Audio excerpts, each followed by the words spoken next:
ဒီစစ်ကောင်စီစစ်ခွေးတွေကစေယုံလည်းမသိဘူးစစ်ဆောင်စခန်းလည်းမသိဘူးနေရာတိုင်းကိုပြောသလိုကျဲတယ်လှုပ်ချင်တာလှုပ်တယ်ဘုန်းကြီးကျောင်းလည်းမသိဘူးဖះကျောင်းလည်းမသိဘူးပေါ့နော်အဲ့လိုလုပ်နေတဲ့အချိန်မှာကျမတို့ကဒီလေရင်ချန်လက်နဲ့ကြီးတန်အန်ရမှာအန်ရကြားထဲကနေပြီးတော့ကိုယ့်ရဲ့ဒီပြည်သူတွေရဲဘော်တွေကိုစိတ်ကူးရတယ်ပေါ့နော်အဲ့ဒီ stress ကိုတော့မြို့ပေါ်ကဖေဆရာဝန်မှခံစားဖို့မယ်လို့ကျမကတော့မထင်ဘူးပေါ့နော်။အိုဝမ်ဆေးရုံကိုယ်တိုင်ကိုက၄ခါမြောက်လေရင်တန်းခံပြီးပြီပေါ့နော်။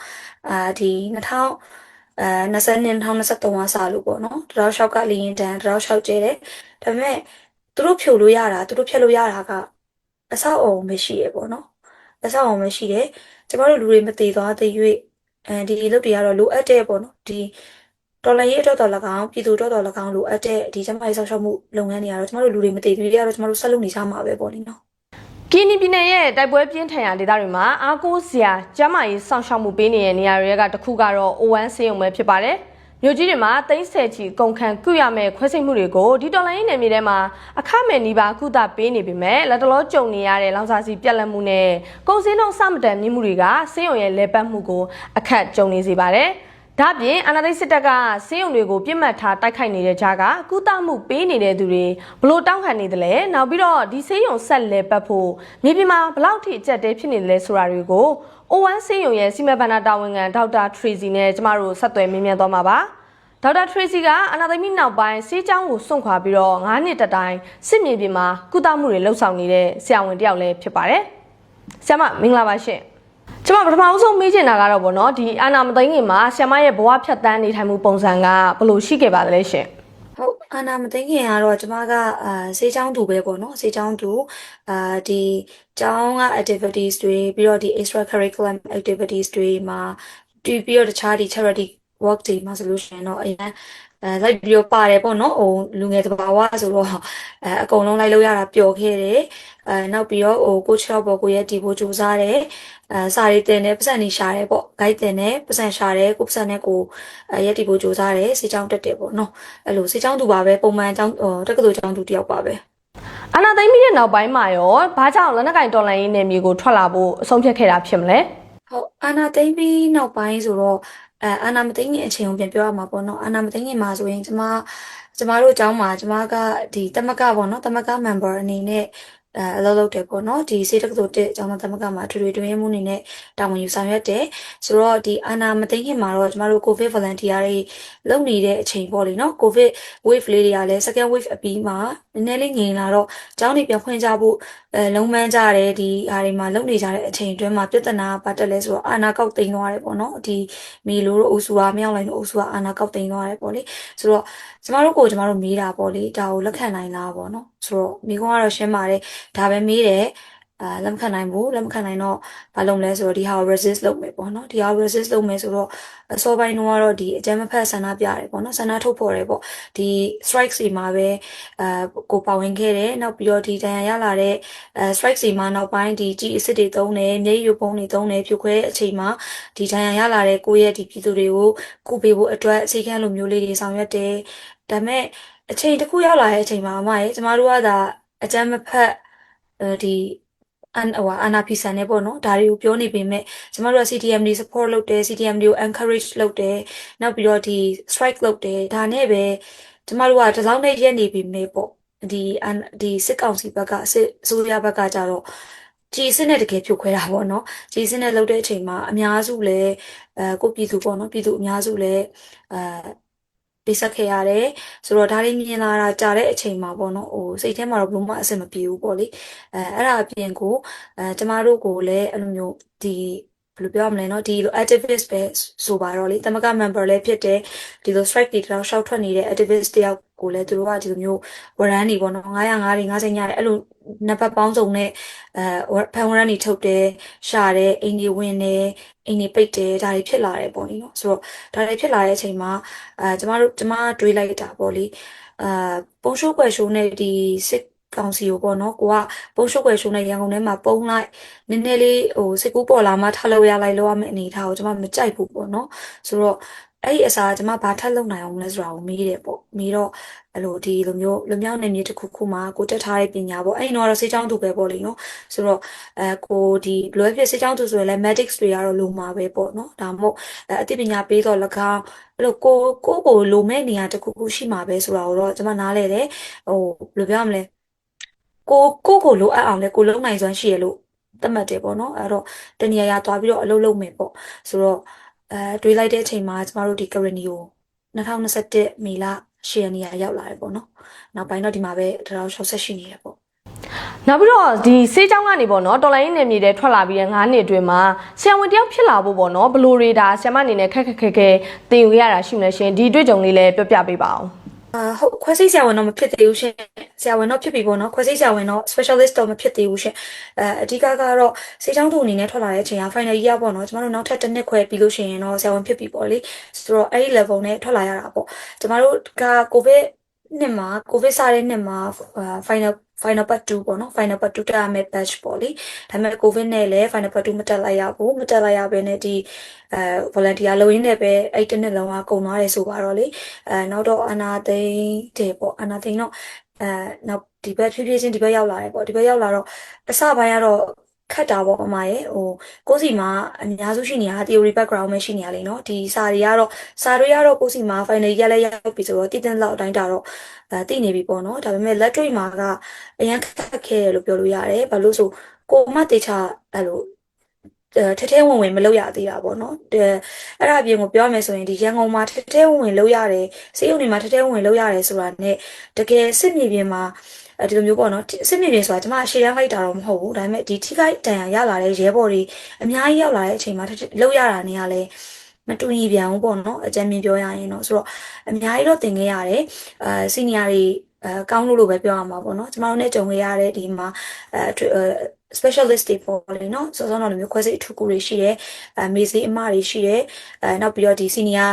ဆရာဝန်တွေပေါ့နော် senior MO တွေ medical officer တွေရှိတယ်ဒီအကိုတွေအမတွေတင်ပေးခဲ့တာအကြောင်းလိုပဲကျမတို့ထင်တယ်ပေါ့လေသူတို့ကလည်းတင်ပေးတဲ့ကိုလက်လိုက်လုပ်တယ်ပေါ့အဲ့တော့တဖြည်းဖြည်းနဲ့တော့တဆင့်ချင်းပေါ့ပြီးတော့ကျမတို့အကြောင်းမှာဒီစေတက္ကသိုလ်တက်ယာယီတက္ကသိုလ်ကောင်စီဆိုတာပေါ်လာတယ်ပေါ့နော်2021ကုန်ခါနီးမှာကျမတို့ဒီ final year ကိုဒီယာယီတက္ကသိုလ်ကောင်စီကနေတဆင့်ပေါ့နော်ဆက်ပြီးတက်ခွင့်ရလိုက်တယ်အဲ့ဒါနေပြီးတော့ကျောင်းပြီးတော့စာမေးပွဲဖြေတယ်final ပြီးသွားတဲ့အချိန်မှာဒီဘက်မှာပဲလက်တွေ့ဆင်းနေပေါ့နော် intern ပေါ့ house surgeon လို့တော့အများစုသိတာပေါ့လေနော်လက်တွေ့ဆင်ကြတယ်အဲ့လက်တွေ့အပြီးမှာပေါ့လေလက်တွေ့အပြီးမှာတော့ကိုတော့အရှိမတော့ဒေါက်တာဆိုတဲ့နာမည်ကိုတော့ရဲဝန်းတရေသွားတာပေါ့နော်ခုနကဆရာမပြောပြသွားတဲ့အထဲမှာဆိုရင်ပေါ့နော်ဒါမျိုးပေါ်မှာဆရာဝန်ဖြစ်တဲ့အခြေအနေနဲ့တော်လိုင်းရေးနယ်မြေမှာဆရာဝန်ဖြစ်တာကမတူဘူးပေါ့လေအဲ့တော့ဆရာမလည်းအခုလက်တွေ့ဒီတော်လိုင်းရေးနယ်မြေတွေမှာလုပ်နေရတဲ့သူဆိုတော့မတူတာတွေကြားတဲ့ကမှအဓိကစိန်ခေါ်မှုတွေကဘာတွေဖြစ်နေတာဖြစ်မလဲရှင်လွယ်ဆုံးအမြင်သာဆုံးပြောရမယ်ဆိုလို့ရှိရင်တော့မြို့ပေါ်ကအခု so called doctors ပေါ့နော်သူတို့ဆရာဝန်လို့သတ်မှတ်ထားသောလူရန်စားတစ်တိုက်ကလေရင်ဝဲနေတဲ့အချိန်မှာကိုစေးရုံလေရင်အကျဲခံနေရတဲ့အချိန်မှာလူနာကိုဘူးမယ်လို့တော့ကျမတော့မထင်ဘူးပေါ့နော်။ဘာဖြစ်လို့ဆိုအခုဒီစစ်ကောင်စီစစ်ခွေးတွေကစေးရုံလည်းမသိဘူးစစ်ဆောင်စခန်းလည်းမသိဘူးနေရာတိုင်းကိုပြောသလိုကျဲတယ်လှုပ်ချင်တာလှုပ်တယ်ဘုန်းကြီးကျောင်းလည်းမသိဘူးဖះကျောင်းလည်းမသိဘူးပေါ့နော်အဲ့လိုလုပ်နေတဲ့အချိန်မှာကျမတို့ကဒီလေရင်ချန်လက်နဲ့ကြီးတန်အန်ရမှာအန်ရကြားထဲကနေပြီးတော့ကိုယ့်ရဲ့ဒီပြည်သူတွေရဲဘော်တွေကိုစိတ်ကူးရတယ်ပေါ့နော်အဲ့ဒီ stress ကိုတော့မြို့ပေါ်ကဖေဆရာဝန်မှခံစားဖို့မယ်လို့ကျမကတော့မထင်ဘူးပေါ့နော်အဲအဲ့ဒါပြင်ဘယ်လိုပြောရမလဲဒီတချို့နေ့ဆိုမှရဲ့အဲ့လိုမျိုးဒီဆေးခွဲခန်းဝင်စရာတွေအများကြီးရှိတယ်ပေါ့နော်အဲ့လိုနေမျိုးမှာခေါင်းပေါ်မှာလေရင်တောက်လျှောက်ဝဲနေတယ်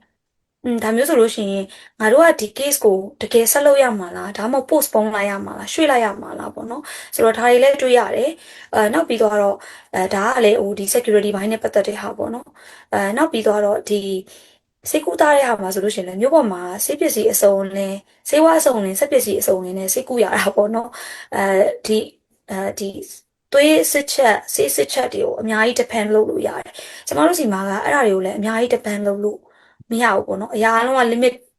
ဖြစ်တယ်ဘယ်လိုပြောရမလဲဒီပစ္စည်းအတိုင်းရှိနေရဲဆိုရင်တော့ဒီလူနာမှာတကယ်သုံးသိရလားဆိုရင်မိကုံအများနဲ့ပြန်မိရတယ်ဘာဖြစ်လို့ဆိုပစ္စည်းတွေကအများနဲ့ limited resource ဖြစ်တယ်ဆိုတော့တကယ်လို့မလိုအပ်ပဲနဲ့ဒီလူနာမှာသုံးလိုက်တယ်ဆိုရင်တကယ်လိုလာတဲ့လူနာကြရင်ကျမတို့မပေးနိုင်ဘူးဆိုတော့အတွေ့ကျမတို့စီမှာအများရှိရပေါ့နော်ဆိုတော့ဒီပစ္စည်း resource စက်ပစ္စည်းစိတ်ပစ္စည်းပေါ့နော်ဒီဟာတွေရဲ့အခက်အခဲတွေလည်းရှိတယ်ဟိုအကွာခြားဆုံးကတော့ဒီ resilient ဂျာထဲမှာဖြစ်လာရတဲ့ဆရာဝန်နဲ့ comfort zone မှာခွေးတိုးပေါက်မှာဆရာဝန်တော်လုပ်နေတဲ့ဆရာဝန်နဲ့ဂျာမှာတော့ကွာခြားချက်တွေအများကြီးရှိမယ်လို့ကျွန်မယုံကြည်ထားပြီးသားပဲပေါ့နော်ဘယ်လိုပြောမလဲဒီလူသက်အကွာခြားဆုံးအချက်ကတော့ဒီလူသက်စစ်ကောင်စီလက်အောက်မှာအလုပ်လုပ်နေတဲ့ဆရာဝန်တယောက်ကတကယ်အသက်ကယ်ဖို့ဆိုတာဖြစ်နိုင်ပါမလားဆိုတဲ့မိကုံပေါ့နော်ကျမတို့ကတော့ရှင်းတယ်ဒီဟာကိုလက်မခံဘူးနေ့တူကဒီဘယ်လိုပြောမလဲစစ်ဘေးရှောင်စခန်းတွေစေကန်းတွေဖျားเจ้าတွေဘုန်းကြီးเจ้าတွေကိုလေရင်ကျဲနေတဲ့လက်နက်ကြီးတွေပစ်နေတဲ့ဒီစစ်ကောင်စီကိုတော့လက်မခံဘူးအဲ့ဒီအစားသူတို့ကြောင့်ရလာတဲ့သူတို့ကြောင့်ဒဏ်ရာရလာတဲ့ပြည်သူတွေရဲဘော်တွေကိုတော့ကျမတို့ကစက်ကူပေးနေရပေါ့နော်ဆိုတော့အကွာခြားဆုံးအချက်ကတော့စိတ်သက်ဖြစ်မယ်လို့တော့ကျမထင်တယ်ပေါ့နော်ဆမပြောသွားတဲ့အထက်မှာလည်းပါပါတယ်ဒီစစ်တပ်ကဆေးရုံတွေကိုလည်းမရှောင်မင်းနဲ့ဒါတိုက်ခိုက်တယ်ဆိုတာပါပြီးခဲ့တဲ့ရက်ပိုင်းကလေးတွေပေါ့နော်ဒါဘူးတလင်နဲ့အရာတော်မြို့နယ်ကဆေးကန်းတွေကိုလေကြောင်းကနေတိုက်ခိုက်လို့ပေါ့နော်တေဆုံးမှုတွေလည်းရှိခဲ့ပါတယ်ဆိုတော့ဆရာမတို့ရောကိုယ်တိုင်ကြုံခဲ့ရတာရှိလားအဲ့ဒီဂျားတွေကနေပေါ့နော်လူနာကိုခွဲစိတ်ကူးတာတွေရောလုပ်ပေးခဲ့ရဘူးလားရှင်ကျမတို့ဆေးရုံလက်တလောပေါ့နော်လက်တလော run နေတဲ့ ON ဆေးရုံဆိုတာရှိရဲကျမလက်တလောတာဝန်ထမ်းဆောင်နေတဲ့ဆေးရုံပေါ့နော် ON ဆေးရုံကိုယ်တိုင်ကိုက၄ခါမြောက်လေရင်တန်းခံပြီးပြီပေါ့နော်ဒီ2020 2023ကစလို့ပေါ့နော်တရောက်လျှောက်ကလေရင်တန်းတရောက်လျှောက်ကျဲတယ်တလေးလုံးစစ်စီကာလတော့ဆိုလို့ရှိရင်2023နိုဝင်ဘာပေါ့နော်နိုဝင်ဘာမှာဆိုလို့ရှိရင်ကျမတို့ဆေးရုံမှာလူနာတွေလည်းအများကြီးရှိနေတယ်အဲ့ဒီကာလတုန်းကစစ်ကောင်စီကဘယ်လောက်ထိရုံမာတယ်ဆိုတာကိုပြပြရမယ်ဆိုရင်မြို့ထဲမှာစစ်ဖြစ်ကြတယ်ပြည်သူတွေထွက်ပြေးကြတယ်ပြည်သူတွေကဒီလိုကားတွေနဲ့ပစ္စည်းတွေသိမ်းပြီးတော့ပြေးနေကြတဲ့အချိန်မှာစစ်ကောင်စီကအဲ့ဒီပြည်သူတွေပြေးနေတဲ့ကားကိုအပေါ်ကနေလေရင်နဲ့လိုက်ပစ်တာဆိုတော့အဲ့ဒီလူနာတွေကကျမတို့စီရောက်လာတာပေါ့နော်ဆိုတော့ပြည်သူလူနာတွေလည်းအများကြီးရှိနေသလိုဒီတိုက်ပွဲမှာထိခိုက်ဒဏ်ရာရလာတဲ့ကိုရဲဘော်တွေလည်းအများကြီးရှိနေတဲ့အချိန်ပေါ့ကျမတို့စီရုံမှာလူနာအယောက်60ကျော်လောက်60လောက်ဖြစ်နေတဲ့အချိန်မှာကျမတို့စေုံလေးရင်ကျဲခံရတယ်ဆိုတော့ပြောမယ်ဆိုလို့ရှိရင်တော့လုံးဝ chaos ပေါ့နော်ဝယုံသုံးကားပေါ့လေလူနာတွေကိုဆိုလို့ရှိရင်အဲ့လူနာတွေထဲမှာ care မှာအလုံးလုံးရင်းကနေအဆုတ်မကောင်းတော့လို့အောက်ဆီဂျင်ရှူနေရတဲ့လူနာတွေလည်းပါသလိုမွေးပြီးအသားဝါနေလို့မိပြနေရတဲ့ကလေးသေးလေးမွေးကစားကလေးလေးလည်းပါတယ်ပေါ့နော်ပြီးတော့ဒီထိကတန်ရရထားတဲ့ရဲဘော်တွေထိကတန်ရရထားတဲ့ပြည်သူတွေနောက်ဒီနာတာရှီယောဂနဲ့တက်နေရတဲ့လူနာအယောက်60ပေါ့နော်အဲ့ဒါကိုကျမတို့ဒီဘုံခုကျင်းနေတဲ့ကိုဆွဲထည့်ရတယ်ပေါ့နော်ညဘက်ညနေဆောင်ညနေ6နာရီကျော်အချိန်မှာဘုံခုကျင်းနေတဲ့ကိုအကုန်လုံးဆွဲထည့်အောက်ဆီဂျင်အိုးတွေရွှေ့လူနာတွေကလန်းလန်းဖြန့်ဖြန့်အချိန်မှာထွက်ပြေးကြတဲ့အချိန်မှာချော်လဲလူနာဆောင်နေဆိုကိုလူနာကိုကြည်လိုက်သူ့လူနာကိုစောင့်ပြေးရမှာလားသူ့ဘာသာအသက်လူပြေးရမှာလားမသေးကွယ်ပေါ့နော်အဲ့ချိန်မှာဆရာဝန်ဆရာမတွေကလည်းဆရာဝန်ဆရာမဆိုတော့အမရဲ့ဘာမို့လို့လဲလူပဲလေနော်ကြောက်တာပေါ့ကြောက်ကြတယ်ဒါပေမဲ့ကိုလူနာတွေဒီတိုင်းကြံနေပြီးတေမှာဆိုတဲ့စိတ်ကလည်းရှိတယ်အဲ့တော့အဲ့ဒီလူနာတွေကိုအရင်ဆုံးလူနာဆောင်တွေကနေဘုံဝတ်ခြင်းနဲ့မရောက်မချင်းဆရာဝန်ဆရာမထွက်ပြေးချိန်လည်းမရအောင်တချို့ဆိုရင်လူနာတော့ရွှေ့နေတယ်မျက်ရည်ကျပြီးတော့ပေါ့နော်ဒါကိုကျွန်မအပိုလို့ပြောတာမဟုတ်ဘူးကျွန်မတို့ကိုယ်တိုင်ကြုံခဲ့ရတဲ့အခက်အခဲတွေပေါ့နော်အဲ့ဒီချိန်မှာညနေ6နာရီခွဲလောက်နိုဝင်ဘာလပေါ့နော်နိုဝင်ဘာလရဲ့ညနေ6နာရီခွဲ9နာရီအချိန်မှာပြောရရင်မှောင်စားပြုတ်နေပြီပေါ့ကျွန်တော်တို့မီးလည်းမထွန်းရဲဘူးဘာလို့ဆိုခေါင်းပေါ်မှာလေရင်ရှိရယ်ဆိုတော့မီးထွန်းရင်တို့ကထက်ကျဲမှာလားပေါ့နော်ဒီနေရာမှာလူရှိရလို့အချက်ပြလို့ဖြစ်ရင်ထက်ကျဲမှာလားဆိုတော့ကျွန်တော်တို့စီကအဲ့လိုကြောက်စိတ်ပဲပြောပါတော့နော်ဆိုတော့ဒီစိတ်ကလည်းရှိနေတဲ့အတွက်ကြောင့်မလို့မီးလည်းမထွန်းရဲဘူးအဲ့ဒီအတိုင်းနဲ့ရွှေ့ရတယ်ပေါ့လေနော်အားလုံးပြီးသွားတဲ့အချိန်မှာအဲ့လိုညပေါ့လေည9နာရီအဲ့လောက်မှလူနာတွေလည်းအကုန်လုံးပြီးသွားတိမ့်တဲ့စက်ပစ္စည်းပေါ့နော်ဆေးရုံမှာမပျက်စီးပဲကျန်နေတဲ့စက်ပစ္စည်းတွေလည်းတိမ့်ပြီးသွားပေါ့လေအဲ့ဒီအချိန်မှာမှကျမတို့အဖွဲ့တွေနေရာပြောင်းရွှေ့ရေးလုပ်ရတာပေါ့လေနော်ဟိုပြောရရင်တော့အဲ့အချိန်မှာဘယ်နာတော့အဲ့လိုအဲ့ရမန်းဆိုတဲ့ဟာတွေဘာတွေကအစပေါ့အမဟိုပြောမယ်ဆိုလို့ရှိရင်တော့လုံးဝဟိုပြန်မတွေးချင်တဲ့အိမ်မဆိုးပေါ့နော်အဲ့လိုမျိုးကြုံခဲ့ရတယ်ဒါကတော့ဒါကျမပြောပြတာတစ်ချိန်စာပဲရှိသေးရဲ့ပေါ့နော်ကျမတို့စေယုံကြုံရတာ၄ချိန်ရှိပြီဒါပေမဲ့သူတို့ဖြိုလို့ရတာသူတို့ဖျက်လို့ရတာကအဆောက်အုံမရှိရပေါ့နော်အဆောက်အုံမရှိတယ်ကျမတို့လူတွေမသေးသွားသေး၍ဒီလုပ်တွေကတော့လိုအပ်တဲ့ပေါ့နော်ဒီတော်လိုင်းရေးအတွက်တော်၎င်းပြည်သူအတွက်တော်၎င်းလိုအပ်တဲ့ဒီကျမရေးဆောက်ရှောက်မှုလုပ်ငန်းတွေကတော့ကျမတို့လူတွေမသေးသေးတွေကတော့ကျမတို့ဆက်လုပ်နေကြမှာပဲပေါ့လေနော် ဒါနဲ့တစ်ဆက်ပြီးတော့ပါကိုရှိမာတွေပေါ့နော်ကိုကုပေးနေတဲ့ဆေးရုံကြီးကိုဘုံကျဲခံရတာနောက်ပြီးတော့ဒီဆေးဝါးတွေပျက်စီးသွားတာမြင်ရတဲ့အခါမှာပေါ့နော်ဆရာမပြောသလိုပဲဆရာဝန်တွေဆိုတာလဲလူသားတွေပဲဖြစ်တော့ပေါ့တော့ဒါအရန်နာကျင်ရမှာပဲဆိုတော့ဒါပေမဲ့ပေါ့နော်ဒီပျက်စီးမှုတွေကြားကနေနောက်ထပ်လူနာတွေကိုကုဖို့စိတ်ပြန်ဝင်လာတဲ့အခါမှာပေါ့နော်သူတို့ဘလောက်ပဲဖြည့်ဆည်းပါစေငါတို့ကတော့ဆိုပြီးတော့ဒါကိုပြန်ပြောမိတဲ့စကားတွေကိုအားပေးရတဲ့အခြေအနေတွေကိုရောဆရာမတို့အနေနဲ့ဘယ်လိုဖြတ်ကျော်ခဲ့ရလဲရှင်အဲ့ဒီအပိုင်းကလည်းပြောရရင်ရှည်တယ်ပေါ့မရဲ့ဒီအဓိကကတော့ကျမတို့ဒီဈေးရုံတွေပေါ့နော်အခုတော်လိုင်းရေးဈေးရုံတွေဆိုတာကနေချင်းညချင်းအုံနဲ့တိုင်းနဲ့ဖြစ်လာတဲ့ဈေးရုံတွေမဟုတ်ဘူးပေါ့လေနော်ဟိုဆက်စချင်းတော့ဈေးကန်းအဆင့်လေးပဲရှိရလဲဖြစ်နိုင်တယ်အင်္ဂလိပ်တစ်လုံးတတာပဲရှိရနေရလဲဖြစ်နိုင်တယ်ပေါ့လေအဲ့ရနေပြီးတော့လူတွေစုကြတယ် funding တွေစုကြတယ် budget တွေစုပြီးတော့တစ်စင်းချင်းတိဆောက်လာခဲ့ရတဲ့နေရာတွေပေါ့နော်နေရာတွေပစ္စည်းတွေပေါ့အဲ့ဒါတွေဖြည့်ဆည်းခံရတဲ့အချိန်မှာဆိုရင်တော့နံပါတ်1ကတော့ဝမ်းနေတာပေါ့လေနော်ဝမ်းနေတာရဲ့အနောက်မှာဘာဖြစ်လဲဆိုတော့ဒီလူပေါ့နော်ကိုယ့်ရဲ့ဒီလူကိုအလုပ်လုပ်လို့ရမယ်ကိုယ့်ရဲ့ human resource ပေါ့ဒီ resource ကြီးမပြတ်သွားအောင်လို့ပြန်ပြီးတော့စုစည်းဖို့အတွက်လိုအပ်တဲ့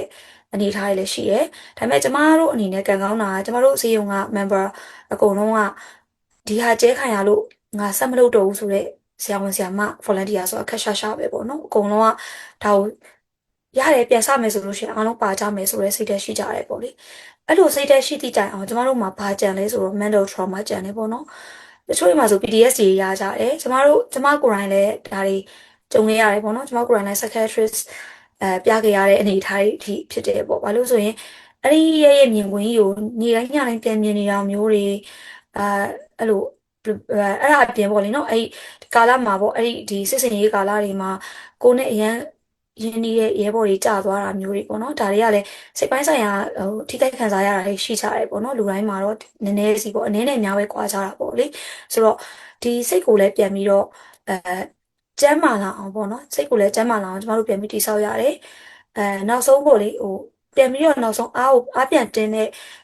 အတွေးပေါ့ကျမတကူရေးစာအတွက်ဆိုလို့ရှိရင်ကျမတွေးနေကြရှိတယ်ပေါ့နော်အဲ့လိုမျိုးငါဘသူဝမ်းတာအောင်လို့ပြိုလဲပြရမှာလဲပေါ့နော်အဲ့ဒါတော့ဟိုကျမအတွေးပေါ့ငါတို့ဈေးရုံပြတ်သွားရင်ငါလုံနေရရင်မအောင်မြင်တော့လို့ရှိရင်ဘသူဝမ်းတာမှာလဲဒီစစ်ခွေးဝမ်းတာမှာလေစစ်ခွေးဝမ်းတာမယ်ဒီနန်းစီဒီယမ်လောက်တွေဝမ်းတာမယ်အဲ့တော့ငါဘသူဝမ်းတာအောင်လို့ဒါကြီးကိုအရှုံးပေးရမှာလဲပေါ့နော်ဆိုတော့အဲကျမတို့ရက်လိုက်ရင်ခွေးဖြစ်စေချင်တာကျမတို့ကလိုက်လုပ်ပေးလိုက်တယ်လို့ပဲလीနော်ဆိုတော့ခွေးဖြစ်စေချင်တာကိုတော့ကျမတို့လိုက်လုပ်ပေးလို့မရဘူးလေဘယ်လိုနည်းနဲ့မှအဲ့တော့အဲ့ဒီစိတ်နဲ့ပဲကျမတို့အချိန်ချင်းပြန်ထားရတယ်ပေါ့နော်၄ချိန်ကျဲခံရတယ်စိတ်ယုံနေရပြောင်းတင်တော့လဲပြောင်းတယ်ပြန်စတင်ရလဲအစားဆုံးပြန်စားတယ်၄ချိန်ပြီးအခု၄ချိန်အကျဲခံရပြီးအနောက်မှာလဲဈေးရုံကဆက်ပြီးတော့လဲပတ်နေတယ်ဒီနေမကောင်းတဲ့နာတာရှည်ယောဂတဲ့ပြည်သူတွေလည်းကုပေးနေတယ်စစ်ကြောင့်ဖြစ်လာတဲ့ပြည်သူတွေရဲဘော်တွေအကုန်လုံးလည်းဆက်ပြီးကုပေးနေတယ်ပေါ့နော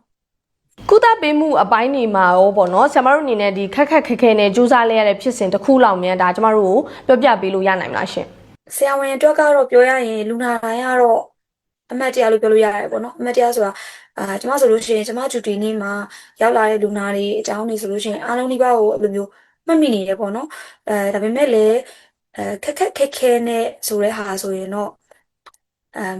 ်ပြီးခဲ့တဲ့နှစ်ထဲကပဲဆိုပါတော့လေနော်2024 2025တွေကပေါ့လေအဲ့ဒီမှာလူနာတယောက်ကျမတို့စီရောက်လာတော့အဲ့ဒီလူနာကရဲဘော်ပဲပေါ့နော်ရဲဘော်ပဲသူလက်ဘေးမှာထိလာတယ်လက်ဘေးမှာထိလာတယ်ကျမတို့စီရောက်တော့လူနာကအသက်ရှူနေသေးတယ်ဆိုရုံပဲကြံတော့တယ်ပေါ့နော်ဟိုအသက်တော့ရှူနေသေးတယ်ဒါပေမဲ့သွေးပေါင်ချိန်နေသွေးခုန်နှုန်းတွေဘာမှနီးပါမရတော့ဘူးပေါ့လေမရတော့ဘူးအဲ့ဒီချိန်မှာအနာတွေကြည့်မယ်ဒီမှာဒီလိုအပ်တဲ့ဆေးတွေထိုးတယ်ဆေးပလင်းတွေချိတ်တယ်အောက်ဆီဂျင်တွေပေးတယ်အားလုံးပြီးသွားတဲ့အချိန်မှာအနာကိုကြည့်မယ်ဆိုပြီးတော့အနာကိုစဖွင့်မှုလုပ်တဲ့အချိန်မှာဒီလက်ဘင်းကအနာကရေပိုက်တစ်ခုကိုဖွင့်ထုတ်လိုက်တယ်လို့ပဲသွေးပန်းထွက်လာတာပေါ့နော်ဆိုတော့အဲအဲ့မှာတွေကဒီ level မှာရှိတဲ့သွေးကြောအကြီးတစ်ခုတော့ထိသွားပြီပေါ့လေနော်ဆိုတော့ဒါအရေးပေါ်ချက်ချင်းဝင်ရမယ်ချက်ချင်းဝင်ရမယ်ဆိုတဲ့အချိန်မှာကျမတို့ခွဲခန့်အောင်အကြောင်းကြားတယ်လိုတဲ့သွေးတွေသွေးပင်နှလုံးပေါ့နော်သွေးကတော့ဒီလူနာကိုခွဲတဲ့အချိန်မှာလူနာကိုပြန်သွင်းမှုလိုနိုင်တဲ့သွေးပင်နှလုံးလိုအပ်တယ်ဒါတွေအကုန်လုံးစီစဉ်တယ်ပေါ့လေတဆုံးဆုံးကျမတို့တွေကတာဝန်ကျတဲ့ဆရာဝန်တွေကအကူ2ယောက်ဆိုလို့ရှိရင်အဲ့လူနာကိုခွဲခန်းနဲ့မရောက်မချင်းအဲ့လူနာကိုလုံးဝလွတ်လို့မရဘူးပေါ့နော်ဒီအပြင်ကနေပြီးတော့သူတွေးထွက်နေတဲ့နေရာကိုပြန်ပြီးတော့ဒီတန့်စင်ထားတဲ့ခွန်းအနေနဲ့ပဲပြောပါတော့နော်ဟိုအနာ အုပ်တဲ့အဖက်တွေနဲ့အုပ်ပြီးတော့တောက်လျှောက်ကင်ထားပေးရတယ်ပေါ့လူနာရွှေ့တော့လေအဲ့ဒီအတိုင်းပဲကျမတို့စီမှာလူနာရွှေ့ရဲဆိုရင်အဲ့လိုမျိုးပေါ်မှာလိုမျိုး ambulance လေးနဲ့အဲ့လိုတတရရ trolley လေးနဲ့အဲ့လိုရွှေ့ရတာမျိုးမဟုတ်ဘူးကွယ်ရောက်လာရင်လည်းလူနာတွေရောက်လာရင်လည်းအဲ့လိုညာကြီးမိုးချုပ်ရောက်လာရဲဆိုရင်လည်းမီးလည်းမထွန်းရဲကြဘူးကျမတို့အဲ့လိုမမမဲတဲ့မှာကားရဲ့နောက်ဖုံးထဲကိုကားနောက်ဖုံးကြီးလန်ပြီးတော့အဲ့လူနာကိုအဲ့လူနာနဲ့အတူတူဒီဟာတွေအုပ်ထားတဲ့ဆရာဝန်တွေကတက်ပြီးတော့ဒီလူနာကိုပေးထားတဲ့အောက်ဆီဂျင်အိုးတွေပေါ့နော်အောက်ဆီဂျင်ဆိုလဲအောက်ဆီဂျင်လည်းအပြတ်ခံရဘူးပေါ့နော်အကုန်လုံးကဘာဖြစ်နေတာဆိုတော့အောက်ဆီဂျင်အိုးတွေဆွဲတင်ခွဲခန်းကြီးရောက်အောင်မောင်းပေါ့နော်ခွဲခန်းကြီးရောက်အောင်မောင်းသွားပြီးခွဲခန်းရောက်တော့လဲအဲ့အတိုင်းပဲအဲ့လူနာကိုခွဲခန်းကနေပေါ်ကနေခွဲခန်းကနေပေါ်တင်တဲ့အထီပေါ့လေခွဲခန်းကနေပေါ်တင်ပြီးခွဲစိတ်ဆရာဝန်မလာမချင်းဒီအနာကိုဖိထားပြီးတော့တောက်လျှောက်ကူရတယ်ပေါ့နော်အဲ့ဒီဟာဆိုလို့ရှိရင်လည်းတော်တော်လေးခက်တဲ့ခွဲစိတ်မှုဖြစ်ခဲ့တယ်ဒါပေမဲ့အဆုံးသက်ပြောရရင်တော့ကျမတို့သွေးတွေအများကြီးသွင်းခဲ့ရတယ်အချိန်ကြီးအကြာကြီးကုပေးခဲ့ရတယ်တေးမလို့ဖြစ်သွားလို့ပြန်ပြီးတော့လုပ်ပေးခဲ့ရတာလည်း2ကြိမ်လောက်ထပ်ရှိတယ်ပေါ့နော်ဒါပေမဲ့အဆုံးသက်ပြောရင်လူနာကသူ့ခြေထောက်နဲ့သူလမ်းလျှောက်ပြီးတော့ဆေးရုံကနေဆင်းသွားတယ်ဆိုတော့ဒါကတော့ဘယ်ပြောမလဲဘလောက်ပင်ပန်းပေါ့နော်ဆရာဝန်တွေအတွက်ပြောစရာကောင်းတဲ့အမှတ်တရပေါ့လေနော်အဲ့ဒီတော့ကကုပေးခဲ့တဲ့ခွဲစိတ်ဆရာဝန်အကူဆိုလို့ရှိရင်လည်းသူဆိုလူနာဆင်းသွားတဲ့အချိန်မှာသူပြောတယ်ပေါ့နော်အဲ့လိုမျိုးအဲပင်မနာပျောက်သွားတယ်ပေါ့လေနော်ဘာလို့ဆိုကျမတို့ရှိမှတေမလို့ဖြစ်နေတဲ့တေတော့မဲ့လူနာပေါ့ကျမတို့ဘာမှမလုပ်လိုက်ရင်တေမှာတေကြတဲ့လူနာပေါ့နော်ဒီလူနာက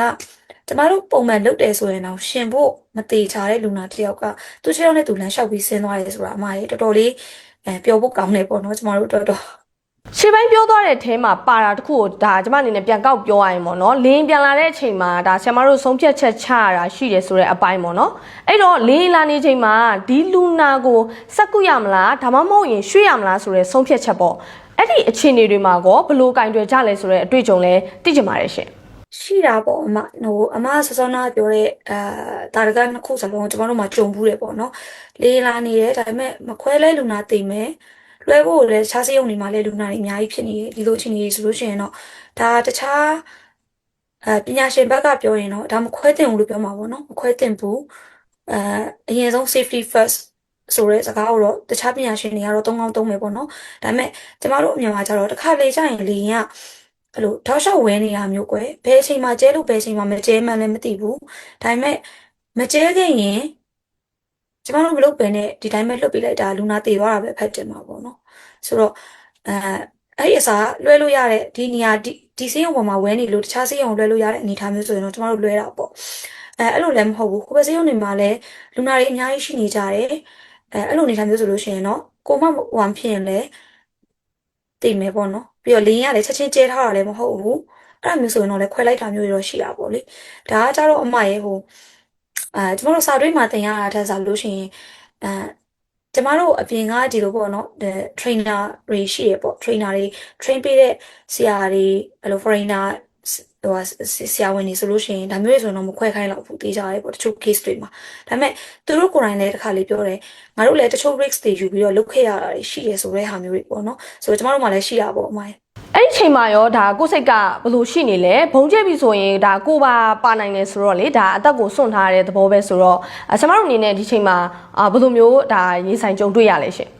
ကျမတို့ခွဲကန်းဝင်ကနေရင်အဲ့လိုပေါ့လေလင်းရောက်ဝဲနေတဲ့အချိန်မှာခွဲကန်းဝင်ကနေရင်ကျမတို့ပြောနေကြစကားရှိရပေါ့နော်ခွဲကန်းဝင်မဲ့ဖွဲကအပြင်မှာပေါ့နော်အပြင်ဒီလူနာဆောင်တွေတခြားအရေးပေါ်ဌာနတွေမှာကြံခဲ့တဲ့အဖွဲကိုပြောနေကြစကားရှိရပေါ့နော်လင်းကျင်းရင်ငါ့တို့လာပြောပြနော်ဆိုတဲ့စကားပေါ့လေနော်ဘာလို့ဆိုခွဲကန်းလေးရောက်သွားရင်ဘာတမ်းမှမကြတော့ဘူးလေခွဲကန်းအလုံးပိတ်ခန်းဖြစ်တယ်သူ stress နဲ့အဲ့နေရာမှာသူ့ဖိအားနဲ့သူ tension နဲ့ရှိနေကြတယ်အဲ့တော့ကျမတို့အဲ့အချိန်မှာအလုံးပိတ်ခန်းထဲမှာအလုံးပိတ်ခန်းဖြစ်နေရတဲ့နေမကြားရဘူးအဲ့အချိန်မှာဒီခရင်ပေါ်မှာရှိနေတဲ့လူနာရဲ့အသက်ကိုလည်းကျမတို့ကကဲဖို့စူးစမ်းကြရအောင်မယ်ပေါ့နော်ဆိုတော့အဲ့အချိန်မှာကျမတို့အပြင်မှာလေရင်ဝဲနေတာမောနေတာလည်းကျမတို့မသိဘူးအဲ့တော့ဘာပဲအားကိုးကြလဲဆိုတော့အပြင်မှာကြံခဲ့တဲ့ကိုယ့်ရဲ့လုပ်ဖို့ကံဘက်တွေကိုအားကိုးကြတယ်ပေါ့နော်အဲ့လိုတခုခုဆိုရင်ငါတို့မထားခဲ့နဲ့နော်စသလိုနောက်သူတို့လည်းပြောတဲ့စကားပေါ့နော်ပြောရမယ်ဆိုရင်တော့ငါတို့မထားခဲ့နဲ့နင်တို့ပဲမပြေးချနဲ့နော်ဒါကဥပမာဆရာဝန် A ကခွဲကန်းဝင်ဆရာဝန် B ကိုပြောခဲ့တယ်ဆရာဝန် B ကခွဲကန်းဝင်ဆရာဝန် C ကိုပြောခဲ့တဆင့်ဆင့်အမြဲတမ်းပြောခဲ့နေကြစကားပဲပေါ့နော်တွေးကြည့်ရင်တော့နည်းနည်းဝန်နေစရာကောင်းတာပေါ့လေအဲ တကယ်တော့သူတို့ကြောက်လို့ပြောနေကြတာလीနော်သူတို့တိမ်မှာကြောက်လို့တခုခုဆိုရင်ပြေးလို့မြန်ရလို့ရညာဆိုတာမျိုးကိုပြောနေကြတာပေါ့လေဒါပေမဲ့သူတို့လုပ်ရမယ့်ကိစ္စရှိနေသေးတယ်ဆိုတော့လေဒီကြောက်စိတ်ထက်လုပ်ရမယ့်ကိစ္စကိုပို့ပြီးတော့ဦးစားပေးကြတဲ့သဘောပါပဲ နောက်ပြီးတော့ကျမတို့အနေနဲ့ပေါ့နော်ဒီဆေးရုံပြင်ပဒေသတွေကိုတွားပြီးတော့မိုဘိုင်းကုသမှုပေးတာတွေဒါကျမတို့တွေ့ရပါတယ်ဆိုတော့အလုံများနေတဲ့ကြားကဘာကြောင့်စစ်ဆောင်စခန်းတွေအထိပေါ့နော်ဒီလိုမျိုးကွင်းစင်းပြီးတော့ကုသဖို့ဆုံးဖြတ်ကြတာဖြစ်မလဲနောက်ပြီးဒီလိုတွားရောက်ကုသခဲ့တဲ့အတွေ့အကြုံတွေကိုရောဒါကျမတို့ပြောပြပေးနိုင်မလားရှင်ကျမတို့2021ပေါ့နော်2021ဒီဘက်ကိုစရောက်လာပြီး9လပိုင်းမှာရောက်တယ်ဆိုလို့ရှိရင်ကျမတို့6လပိုင်းမှာမိုဘိုင်းသွားတယ်ပေါ့နော်အဲ့ဒီမိုဘိုင်းသွားတဲ့အချိန်မှာမမရရပေါ့အဲ့ဒီမိုဘိုင်းမှာဈေးကန်းလာပြတဲ့อืม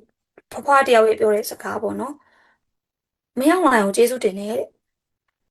့ဘာဖြစ်လို့လဲဆိုတော့မရောက်လာအာနာသိမ့်မှာတဲ့သူတို့ဆရာဝန်ဆိုတာကိုမြင်မှုကြတာတဲ့အဲ့ဒီစကားပေါ့နော်အဲ့ဒီစကားကပြောရရင်ဟိုဖွားကလည်းဘာလို့မရောက်လာဘူးကျေးဇူးတင်ပါလဲဆိုရဲမျိုးပြန်ပြီးတော့တုံ့ပြန်ခြင်းစရာရှိပေမဲ့ဒါအမှန်တရားမှာရေဒါအမှန်တရားပေါ့နော်ဟိုအရန်ခြောင်ကြတဲ့နေရာတွေမှာဆရာဝန်ဆရာမမပြောနဲ့ဘာမှမရှိဘူးသူတို့တွေကအဲ့ကနေပြီးတော့ဒီစေကူဖို့အတွက်စေကူတာမှုလိုအပ်လို့လာရမယ်ဆိုရင်လေဘယ်နှစ်နာရီလောက်လာရတာလေနောက်ပြီးတော့တချို့ဆိုလို့ရှိရင်စိုက်ကယ်အတွက်စီမရှိလို့ဆိုတာတွေဒါတွေအကုန်လုံးကကျမတို့က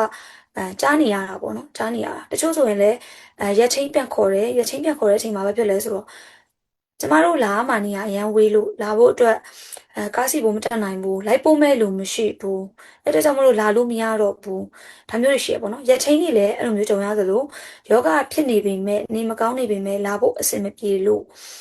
ပတ်စံမရှိလို့လိုက်ပို့မဲ့လို့မရှိလို့မအားသေးလို့ကလေးထိန်နေရလို့အကြောင်းရင်းပေါင်းများစွာနဲ့ကျမကြီးဆောက်ရှောက်မှုရတဲ့ရနဲ့မယူနိုင်နေတဲ့လူနာတွေအများကြီးရှိရပေါ့နော်ဆိုတော့ဒီလူနာတွေအတွက်ကျမတို့ကတော့စေရုံမှာဘယ်လောက်လုံးနေလုံးနေပြည်သူ့ကျမကြီးဘိုင်းတွေနောက်ပြီးတော့ဒီလိုမျိုးပေါ့နော်ရွေးရှားစည်းကမ်းတွေရလဲလိုအပ်တယ်လို့ကျမတို့သတ်မှတ်တဲ့အတွက်ကြောင့်မလို့တွားကြတာဖြစ်တယ်ပေါ့နော်ဟုတ်ကဲ့ဒီကုသမှုပိုင်းတွေအပြင်ပေါ့နော်အခက်ခဲတွေကရောကျမတို့ဘာတွေကြုံခဲ့တာရှိမလဲရှင်တွားပြီးကူးတဲ့ဟာကတော့အဓိကကတော့နံပါတ်1ကတော့လမ်းပန်းဆက်သွယ်ရေးပေါ့နော်လမ်းပန်းဆက်သွယ်ရေးတွေကတော့အဲ့လိုမျိုးနေရာတွေကခေါင်ကြတယ်ချောင်းကြတယ်ပြီးရင်တုံယုံကားတွေနဲ့တွားလို့မရဘူးလမ်းတွေအရန်ကျန်းနေပေါ့နော်ဒါတွေကတော့အများနဲ့ကြုံတွေ့နေရတဲ့ပြဿနာပေါ့ဒါတော့ကျမတို့အခုနွေရာသီမို့လို့အရင်ဆောင်းရာသီနဲ့နွေရာသီအကူကာလတွေဖြစ်နေတော့အရင်လမ်းမပြတ်သေးလို့အဆင်ပြေနေကြတာပေါ့နော်မိုးရာသီဆိုလို့ရှိရင်အမှတွားတဲ့အဖွဲ့တိုင်းကြီးပါပေါ့နော်မကြုံဘူးဆိုတာမရှိသလောက်ပဲကားနစ်တယ်ကားနစ်လို့တွန်းရတယ်သွားနေရင်ကားကဘိန်းပေါက်သွားတယ်ပြတ်သွားတယ်ဒါတွေပေါ့အခက်ခဲဆုံးကတော့ဒီလမ်းပန်းဆက်သွယ်ရေးပြဿနာပေါ့နော်လမ်းပန်းဆက်သွယ်ရေးရဲ့အနောက်မှာစီဘိုးကုန်ကျစရိတ်တွေကတော့အများကြီးလိုက်တယ်နောက်တော့ဒီလူရင်းနေတာတွေစိတ်ပစ္စည်းအကန့်အသတ်ရှိတာတွေကတော့ဒါတွေကတော့အခက်ခဲရလို့တော့ကျမတို့အရင်စာမဖွဲ့ချင်ဘူးပေါ့နော်ဘာဖြစ်အခက်ခဲဖြစ်နေလဲလုပ်ရမယ့်ကိစ္စတွေပဲဆိုတော့လေနော်အခုလက်ရှိကတော့ပေါ့နော်ဒါလောင်စာစီအကြက်တဲကတော်တော်ဆိုးလာတယ်ဒါပေမဲ့အောက်ဆီဂျင်အတွက်ဒါဆင်မတို့ဆေးရုံမှာမီးစက်ပေးမယ်ဆိုရင်လည်းဒါ24နိုင်နှိုးရတာမျိုးရှိမယ်နောက်ကုန်စည်နှုန်းတွေဆေးဘိုးတွေပေါ့နော်အကုန်တက်နေတာဆိုတော့ဆင်မရဲ့ဒီဆေးရုံလဲပတ်ဖို့ကရောဘယ်လောက်ထိဒါရုန်းကန်နေရပါလဲလောင်စာစီကတော့ပြောရမယ်ဆိုရင်ဆေးရုံမှာကဒီစောစောနာဟိုကျွန်မအရင်ရေးပူတဲ့အတိုင်းပေါ့နော်အောက်ဆီဂျင်အတွက်ကလည်းမီးစက်စီကအမြဲတမ်းလိုသလိုနောက်ပြီးတော့ဒီခွဲခန်းတွေအတွက်ဓာတ်မှန်ခန်းတွေဓာတ်ခွဲခန်းတွေအတွက်ကလည်းမီးစက်စီကအမြဲလိုတယ်ကွယ်ဆိုတော့အောက်ဆီဂျင်ကမှအောက်ဆီဂျင်စက်ရုံ run နေတဲ့အချိန်ဆိုလို့ရှိရင်ကျမတို့အဲ့ဒီအောက်ဆီဂျင်ဆလင်ဒါအိုးတွေနဲ့ကျမတို့အသုံးပြုလို့ရသေးရပေါ့နော်ဆိုတော့ဒီခွဲခန်းကကြတော့မီးစက်မနိုးရင်ကျမတို့ခွဲလို့မရဘူးပေါ့နော်ဆိုတော့ခွဲခန်းထဲမှာတုံရတဲ့စက်ပစ္စည်းဆိုလို့ရှိရင်လည်းတအားများတယ်အဲ့တော့မီးစက်နဲ့မှာပဲကျမတို့နိုင်တယ်ကျမတို့နေရာတေးသေးလေးမှာဆိုလာပြားတွေအများကြီးတက်ပြီးတော့ဆိုလာအားနဲ့ run ဖို့ဆိုတာလည်းမဖြစ်နိုင်ဘူးပေါ့နော်အဲ့ဒီဆိုလာရဲ့ reflection နဲ့နေစစ်ကောင်စီကကျမတို့ဘုံထက်ကျဲမှာပဲတေးကြတယ်ဆိုတော့အဲ့လိုအနေထားဆိုတော့မီးစက်ကိုတော့တော်တော်လေးအားကိုးရတယ်မီးစက်အားကိုးရတဲ့အချိန်မှာအခုမီးစက်ကအဲမီးစက်ဆိုတာလည်းစီပေါ့နော်စီဈေးကပုံမှန်ထက်2ဆ3ဆအဲ့လောက်ထိတက်သွားတယ်ပေါ့နော်ကျမတို့အစောပိုင်းတော့8သိန်း9သိန်းလောက်နဲ့ဝယ်နေရတဲ့ဟာအခု25သိန်းပေးမယ်ဆိုရင်တော့ဝယ်လို့မရတဲ့အနေအထားတွေရှိတယ်အကန့်အသတ်ဖြစ်နေတဲ့ဟာတွေရှိတယ်ပေါ့နော်ဆိုတော့အခက်ခဲကတော့များတာပေါ့ဟိုကျမဆိုလို့ရှိရင် duty off တဲ့နေ့ဆိုလို့ရှိရင်စီလိုက်ရှာနေရတယ်အဲ့လိုမျိုးပေါ့ဟိုဘယ်နေရာမှာစီရှိအောင်မလဲဘယ်နေရာကနေငါစီရအောင်မလဲစီရတယ်ဆိုရင်လည်းမတော်လျော်ဈေးဆိုလည်းကျမမဝင်နိုင်ဘူးဈေးုံနေနဲ့မဝင်နိုင်ဘူးပေါ့လေမဝင်နိုင်ဘူးဆိုတော့အဲဈေးဟိုဖြစ်တဲ့ပမာဏဈေးပေါ့နော်ကာလအလျောက်တက်နေရလက်ခံပေမဲ့ဟိုမတော်လောဘနဲ့မတင်ထားတဲ့ဆိုင်ပေါ့အဲ့ဆိုင်အောင်လိုက်ရှာရတယ်ရှာပြီးတော့မှဒီ ဆိုင်များစုကတော့ဈေးရုံတွေတက်ဖွဲ့တွေအဖွဲ့အစည်းတွေအတွက်ကိုတော့ဈေးတွေရသလောက်သူတို့လည်းလျှော့ပေးကြပါတယ်လုပ်ပေးကြပါတယ်ဒါပေမဲ့လည်းကိုတက်နိုင်တဲ့ပမာဏအတွင်းဖြစ်အောင်ကလည်းအများတန်းချိန်ဆနေရတာဆိုတော့နော်ဆိုတော့ဒါကိုလိုက်လုပ်ကြရတယ်နောက်ပြီးတော့ကုန်စည်နှုန်းတွေတက်တယ်ပေါ့နော်ကုန်စည်နှုန်းတက်တဲ့အချိန်မှာဒီလူနာဆောင်ဆရာဝန်ပြီးတော့ဆေးရုံဝန်ထမ်းပေါ့နော်ဆေးရုံဝန်ထမ်းတွေရဲ့ထမင်းစားစိတ်ကစားလို့အထူးသုံးစိတ်တွေကအစားအကုန်လုံးတက်လာတာပေါ့လေနောက်ပြီးတော့ဆေးစရိတ်တွေဆိုလို့ရှိရင်လည်းများတယ်ဒါပေမဲ့လည်းမရုံများတော့ရုန်းကန်ရတာပေါ့နော်ရုန်းကန်ရတာတော့ကျမတို့ဆိုလို့ရှိရင်အဲ့လိုမျိုးချွတ်ချွတ်တတာသုံးချရတဲ့အပိုင်းတွေအများကြီးရှိတယ်ဆေးတွေဆိုလို့ရှိရင်လည်းဆေးဆိုင်တွေဆိုရင်တော့တစ်ဆိုင်နဲ့ဘယ်ဆိုင်အပေါ်ဆုံးဖြစ်မလဲဆိုတာကိုစုံစမ်းပြီးတော့မှဆေးဝယ်တာမျိုးတွေကအစားပေါ့နော်ပြီးတော့ဒီလူနာဆောင်ဆရာဝန်ဆရာမဆေးရုံဝန်ထမ်းဒီစားစိတ်အတွက်ဆိုလို့ရှိရင်လည်းမိဖို့ချောင်စိတ်အတွက်ဆိုလို့ရှိရင်လည်းဘယ်လောက် limit အတွင်းမှာငါတို့ဝင်အောင်သုံးကြမယ်ဆိုတော့အဲ့လိုမျိုးရာထားချက်လေးတွေပေါ့နော်ဒီလိုပုံစံမျိုးလေးနေတော့နည်းနည်းလေးတော့စနစ်ကလေးတစ်ခုနဲ့တော့ run ရတာပေါ့စနစ်နဲ့မ run ရင်ဒီလောက်တက်လာတဲ့ကုန်စည်နှုန်းတွေဒီလိုမျိုးခက်ခဲနေတဲ့ကာလကြီးမှာတော့ရေရှည်ရည်တည်ဖို့ဆိုတာအရင်မလွယ်ဘူးဆိုတော့လीနော်နောက်ဆုံးမေးခွန်းအနေနဲ့ပါဒီလောက်ခက်ခဲတဲ့ဂျားမှာပဲဒါ O1 အဖွဲ့သားတွေပေါ့နော်ဒါ9နှစ်တိုင်တက်ညီလက်ညီရှေ့ဆက်နိုင်ခဲ့တာဘာကြောင့်ပါလဲရှင်ကျမတို့အားလုံးလက်ခံထားတာကတော့ဒီခက်ခဲရဲဆိုတာလက်ခံထားပြီးသားပဲဒါပေမဲ့လက်ခံထားလို့လည်းပို့ပြီးလုပ်နိုင်တယ်လို့ကျမကတော့မြင်တယ်ပေါ့နော်ဒီလမ်းကိုစရွေးခဲ့တဲ့ကလွယ်ကူကူပြီးသွားမယ်လို့ဆိုပြီးရွေးခဲ့ကြတာတော့မဟုတ်ဘူးပေါ့နော်ဒီကျမလည်းအဲ့လိုမျိုးထင်လို့ရွေးခဲ့တာမဟုတ်တလို့ဒီကအကိုအမတွေဆရာမတွေvolunteer မောင်လေးညီမလေးအကုန်လုံးကလည်းဒါကိုလွယ်ကူမယ်ထင်လို့ရွေးခဲ့ကြတာပေါ့ပါလေးလောက်ကြမယ်ဆိုရွေးခဲ့ကြတာမဟုတ်ဘူးပေါ့လေနော်ဆိုတော့ခက်ခဲမယ်ဆိုတဲ့စိတ်နဲ့စထားတဲ့ဇာတ်လမ်းဖြစ်တဲ့ကြောင့်မလို့တကယ်ခက်ခဲလာတဲ့အချိန်မှာလည်းဒါကိုထွက်ပြေးဖို့မကြိုးစားကြဘူးရင်ဆိုင်ကြရတယ်ပေါ့လေနော်တေချာတာအမရဲ့ဒီကာလခက်ခဲတာအောင်မရွေးရင်ကျမတို့တစ်သက်လုံးခက်ခဲပြီးနေရမှာလေနော်ဒီစစ်ခွေးလက်အောက်မှာနေဖို့ကဒီဟာထက်ဆယ်စားအစတရားပို့ပြီးခက်ခဲမယ်လို့ထင်တယ်အခုဆိုလို့ရှိရင်လည်းအဲ့လိုပေါ့နော်ဒီစစ်ကောင်စီလက်ထက်မှာကျမတို့အာဏာမသိမ်းခင်ကာလနဲ့အာဏာသိမ်းပြီး9နှစ်ကျော်ကာလအတွင်းမှာမြန်မာနိုင်ငံဘယ်လောက်ဆုတ်ယုတ်သွားလဲဆိုတော့လည်းမြင်နေမှာပဲလေနော်ဆိုတော့ဒီလိုဆုတ်ယုတ်သွားမယ့်အနေအထားမှာကျမတို့မသိမချင်းကျမတို့သားရဲ့သမီးတွေမသိမချင်းနေနိုင်ကြမှာလားပေါ့နော်အဲ့ဒါပိုခက်မယ်ထင်တယ်ကျမတို့တော်တော်လေးဆိုတော့ပိုခက်မယ်ပေါ့နော်ဆိုတော့အဲ့ခက်ခဲမှုကိုကျမတို့မရွေးချင်ဘူးအဲ့တော့ဒီဟာကိုဒီ resist လုပ်နေတဲ့ကာလခက်ခဲမှုကိုကျမတို့ရွေးတယ်ပေါ့နော်အခုလိုမျိုးဆရာမတို့ဒါစစ်မြေပြင်မှာကုသရတဲ့အခြေအနေတွေကိုဒါအတွေ့အကြုံတွေပေါ့နော်ပြောပြပေးခဲ့တဲ့အတွက်လည်းကျေးဇူးတင်ပါတယ်ရှင်